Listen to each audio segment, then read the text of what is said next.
Have you ever felt it? That quiet ache that lingers after you've poured yourself into everyone else you give. With your time, your words, your heart, you're the one who listens at 2 a.m., who shows up without being asked, the one who remembers birthdays, holds space, carries burdens that were never yours to begin with. And yet somewhere deep beneath all that love, a question rises like a whisper in the dark. When will someone love me like I love them? But maybe the real question is, when will you love you like that? Because in the silent hours when no one needs you and the world stops asking for more, there's a different kind of emptiness, one that no amount of kindness toward others seems to fill. It's not that your love for them is fake, it's not. But sometimes beneath the smiles, the loyalty, the nurturing, it's as if you're trying to earn your own worth through their happiness, as if loving them perfectly might finally prove that you deserve love too. This is the tragedy so few speak of, being everyone's light while quietly burning out inside. Where did you learn that loving yourself had to come last? Maybe it started in childhood, when praise came only after performance, when being good meant staying quiet, helpful, selfless. Maybe no one ever taught you how to sit with your own needs without guilt, or how to be with your pain without shaming it away. And so, you became the giver, the one who's always fine, the dependable one. But somewhere along the way, your heart became a house with all the doors open, except the one that leads inward. Here's the truth no one told you. You cannot keep giving from a well that never drinks from itself. Because love, real love, is not just what you offer. It's also what you allow in. It's not just what you give others, but what you give yourself when no one else is watching. So let me ask you, what would happen if just for a moment you turned all that tenderness inward, if you spoke to yourself with the same compassion you offer the wounded hearts you carry? Would it feel selfish, uncomfortable, unfamiliar? That's okay, because the first step back to your soul will always feel strange. But this is not the end. This is just the doorway. And on the other side is you, the real you, the one who has always been worthy of the love she so freely gives. There is a kind of loneliness that doesn't come from being alone. It comes from being unseen, even by yourself. Most people assume self-rejection is loud, that it looks like self-hatred or shame or failure. But more often it's quiet, polite, even praised. It's the voice that says, let them go first. It's the smile you wear when your heart is breaking. It's the way you ignore your needs to keep the peace. And it runs deep, deeper than memory, deeper than logic. Because for many of us, self-rejection didn't begin in adulthood. It began in childhood, in the silent spaces where we first learned that love could be conditional. Maybe it was the father who only offered attention when you achieved, or the mother who loved you most when you behaved. Maybe it was the teacher, the church, the world that taught you to be good was to disappear, to shrink your desires, to deny your anger, to silence your sadness. So you adapted.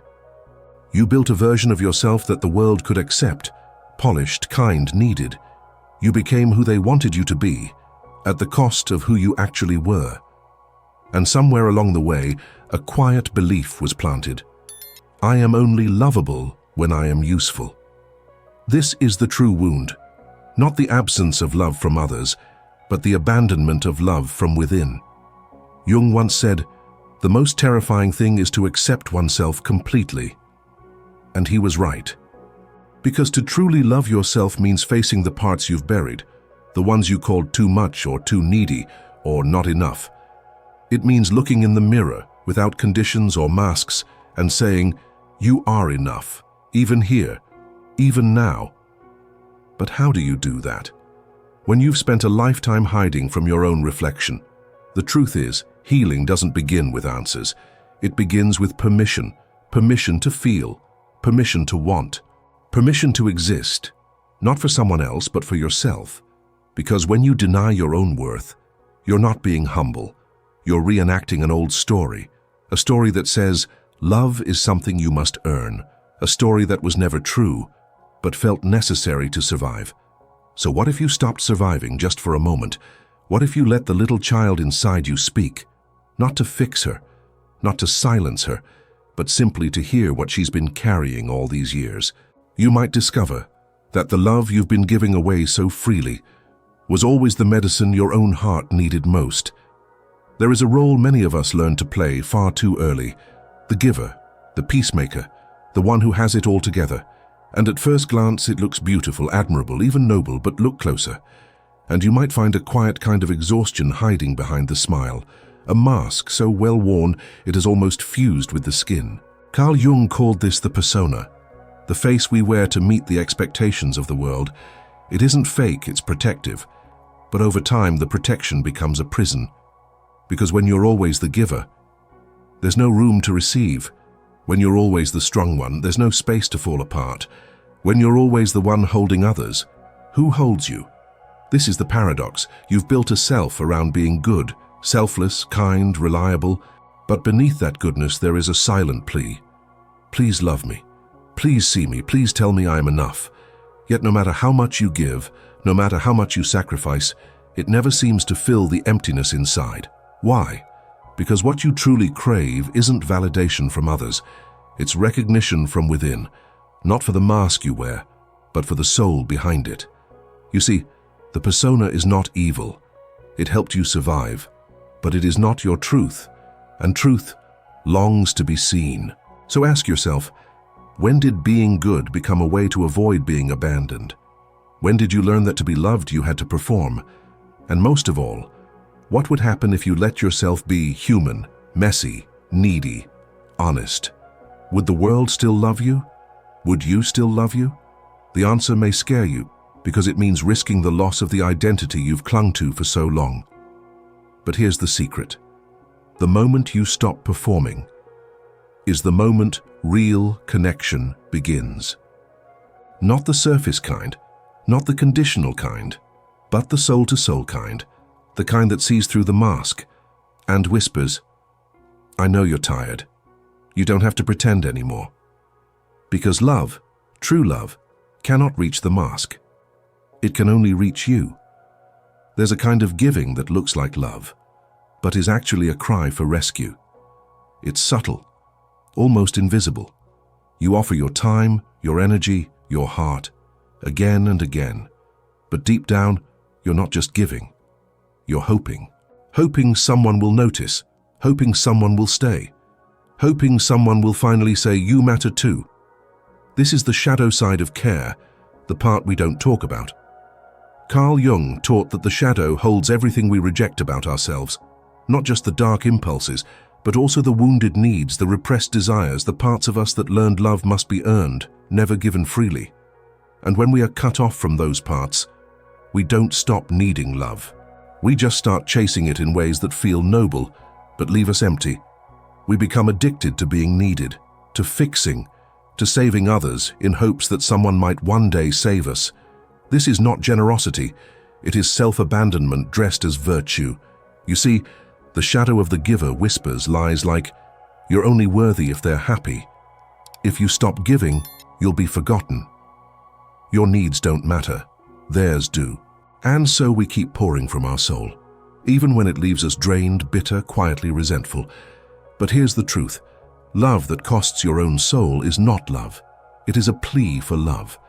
And no amount of external validation can ever heal a heart you've abandoned yourself. So what do? We turn inward, we meet the shadow, not to destroy it, but to understand it. To ask, what are you trying to protect? What wound are you guarding? Often the answer is heartbreakingly simple.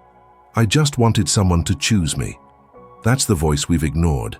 That's the ache behind the giving. So let this be your invitation, not to stop loving others, but to include yourself in the circle of your compassion. Because when you begin to love yourself without condition, you stop needing to prove your worth. You stop trading your light for scraps of affection. You remember this ancient truth. You were never meant to disappear in the name of love. You were meant to become whole, not through others, but through coming home to yourself. Imagine a single candle in a dark room. Its flame flickers gently, casting light on everything around it, the walls, the faces, the shadows of others. People gather near, warmed by its glow. They smile, they rest, they feel seen. And the candle, it keeps burning, quietly, faithfully. without asking for anything in return, but no one notices that with each hour it shines, it is slowly disappearing. That's what it feels like, doesn't it?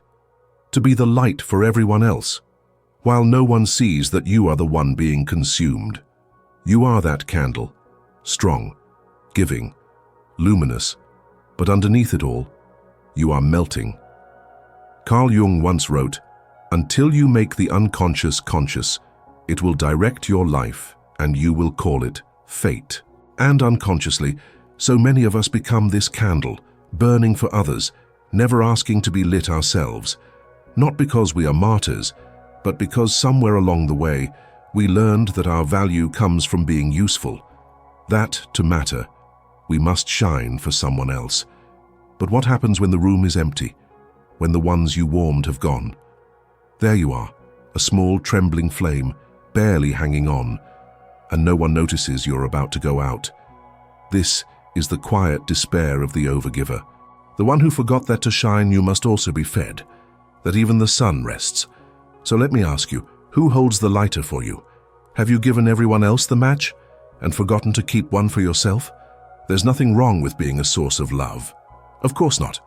But the deeper question is, do you include yourself in the light you offer? Because if your giving costs you your soul, if it silences your pain, if it leaves you hollow in the night, that is not love. That is self-erasure. And you deserve more than that. You deserve to be held as much as you hold, to be seen, not just for what you do, but for who you are when you do nothing at all. So maybe, just maybe, it's time to take the candle from the center of the room and place it near your own heart, not to stop loving, but to love differently, more honestly, more completely, because only when your own flame is protected can your light truly guide the way. What if your pain wasn't the enemy? What if, instead of something to fix, silence, or run from, your pain was a messenger, a quiet voice at the edge of your soul whispering, "Come home to yourself"? Most of us have spent a lifetime trying not to feel. We stay busy, we stay helpful, we stay strong, because feeling would mean facing what we've buried for so long. The disappointment, the loneliness, the quiet grief of being unseen, even by ourselves. But here's what no one tells you. Avoiding the pain doesn't make it disappear. It just drives it deeper, where it begins to shape your life without your consent. You love everyone else, hoping they'll love you back in the way you never could. You give, hoping to feel whole.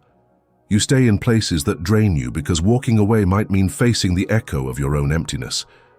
Carl Jung taught that what you resist not only persists, but will grow in size. And your pain, it's not growing to punish you, it's growing to be heard, because buried beneath the ache is a truth you've forgotten.